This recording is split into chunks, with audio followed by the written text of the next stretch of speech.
The art of war is simple enough. Find out where your enemy is, get at him as soon as you can, strike him as hard as you can, and keep moving on. As we left Milliken's Bend on the Mississippi River on the 31st of March, we began a hard march south to avoid the brunt of the Vicksburg Army. Apart from minor skirmishes on our travel down, we easily reached Hard Times on the 28th of April, where we prepared to deal with a Confederate regiment during our crossing at Bruinsburg. As we marched, our naval fleet followed, encountering trouble at Grand Gulf, where Admiral Porter was able to triumph over the Confederate Navy. Meeting our first land resistance, we used our cavalry to flank the Confederate infantry at Port Gibson, pushing them back. Again, meeting little resistance, we got to Raymond, where we encountered another Confederate blockade. Major General McPherson led 10,000 troops head-on into battle, forcing a Confederate retreat to Jackson. Jackson was evacuated before our troops arrived, and before resting for a night, we cut the rail lines and destroyed all military resources. At Champion Hill, the Confederate forces under Pemberton set up a defensive line on the highest ground available. Taking initiative, McClellan attacked the right flank, and McPherson the right. Arriving soon after with Sherman, I sent the main corps down the middle, forcing yet another Confederate retreat. At the Big Black River Bridge, we charged headfirst and scared back the weak Confederates. Finally, we reached our true destination, Vicksburg, the last Confederate stronghold on the Mississippi. Alright boys, let's get to work. We are secured from behind, and we must knock down the walls of this town to secure another Union victory. I want a line of all the artillery you can find, set along the perimeter about Vicksburg. Dig trenches, build palisades, and secure our line. Make sure there are no gaps. If they won't fight like men, we'll starve them out. Sir, what do you want me to do on the river? It has been a week. Bombard Fort Hill, where their weapons are stored.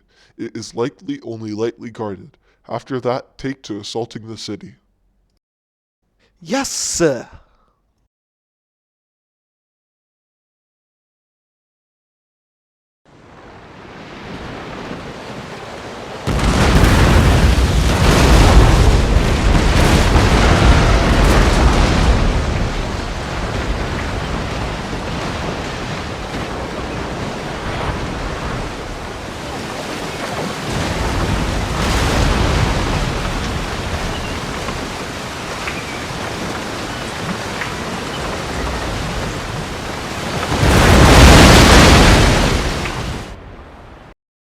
Sir, Grant, sir, an army is amassing behind us.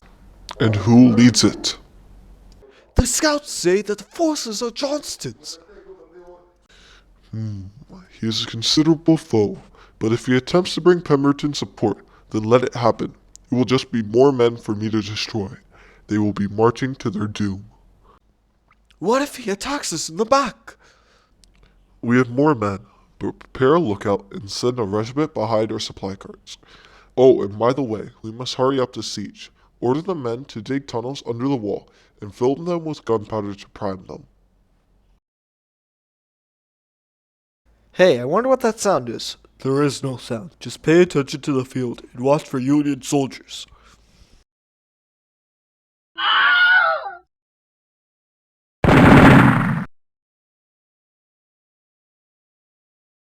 Sherman, do you reckon we should prepare a full-scale assault and end this now?